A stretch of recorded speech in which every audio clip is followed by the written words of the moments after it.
allez, je viens vous aider. Et voilà. Et pour aider en tant qu'infirmière. Enfin, exactement. À la base, soins, tout ça. Pour la population. Hein. Pour la population, absolument. Voilà, pour aider les femmes et les enfants et tous les réfugiés et la population ukrainienne. C'était quand vous êtes parti quand là, je suis revenu il y a une dizaine de jours. D'accord. Donc et vous avez passé 16 jours. 16 jours, exactement. Tout à fait en 2 fois. C'est ça, en 2 fois, c'est ça. Et vous étiez à Kiev, vous étiez où? Enfin, j'ai fait Kiev, Boutcha, le fameux Boutcha. Boutcha dont tout le monde parle. Oui. Voilà, où tout le monde parle. Nous, principalement, juste pour rappeler ce qu'on faisait, c'est donc des transports d'équipements médicaux et des médicaments vers des hôpitaux précaires et aussi sur les orphelinats. Parce qu'il y a des orphelinats. Vous avez eu des choses assez terribles, je crois. Tout à fait. Alors, je vais assumer totalement ce que je vous dis. Moi, sur place, j'ai été témoin de crimes de guerre. J'ai vu beaucoup de crimes de guerre. Les seuls crimes de guerre que j'ai vus pendant les jours où j'étais sur place ont été perpétrés par des militaires ukrainiens. Et non pas par des militaires russes. Ce qui ne veut pas dire ce qui ne veut pas dire exactement, j'allais y venir, qu'il n'y a pas de crimes de guerre russes, mais il y en a aussi au niveau ukrainien. Vous avez assisté. Et on n'en parle pas. C'est ça, moi. Quand je suis rentré en France, j'ai été extrêmement choqué, même des personnes qui sont invitées sur les plateaux télé à droite à gauche. 80% de ces personnes-là ne sont pas allées au moment où il y a la guerre et se permettent de parler, etc. Ça m'insupporte.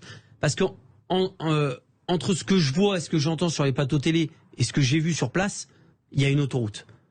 Pour moi, c'est abominable. Je vais par exemple parler des militaires Azov. Les militaires Azov, à la base... Mais vous avez vu où ils sont partout? Ils sont partout.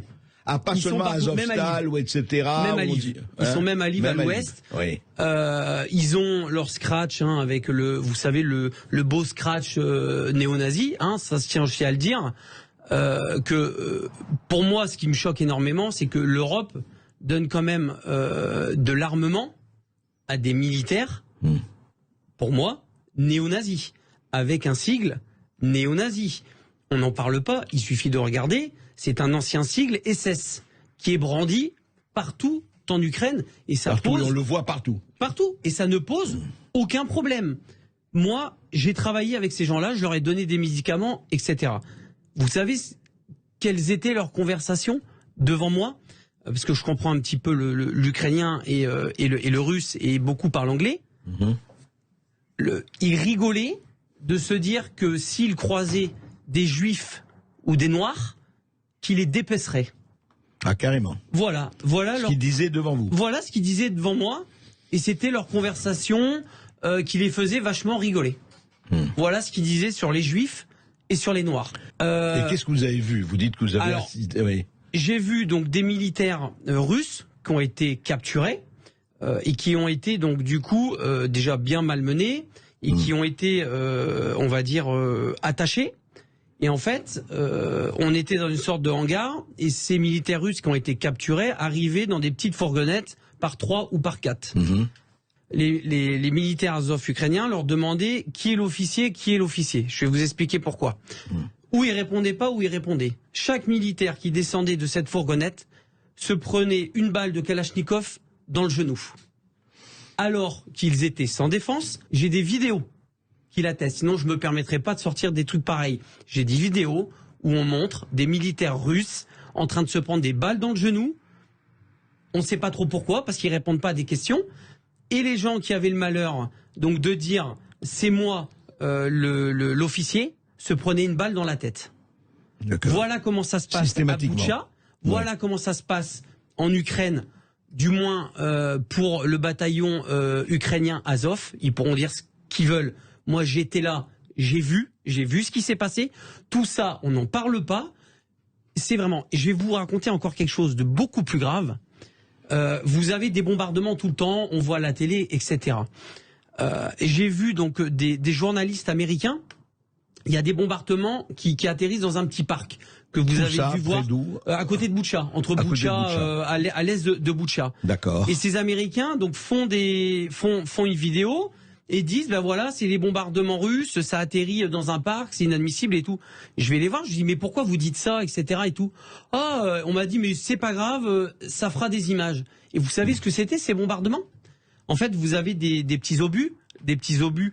Donc vous aviez, si vous voulez, une cible qui était russe à l'époque, il y a quelques semaines, et vous aviez donc une équipe d'Azov avec qui j'étais, qui était en train de régler donc des petits mortiers pour envoyer des obus qui se règlent, si vous voulez, avec des petites à la main, d'accord. Et en fait, ça avait été mal réglé. Et ça arrive une fois sur deux, une fois sur trois. Donc ces obus, au lieu d'atterrir à 100 mètres plus loin où il y avait justement les militaires ou du matériel russe, atterrit dans le petit parc. Et on fait passer ça pour des bombardements russes. Quoi, on ne parle pas de ça. Et donc tous les bombardements, toutes les bombes, tous les obus qui atterrissent à Boutcha, à Kiev, etc., c'est du russe. Il faut arrêter.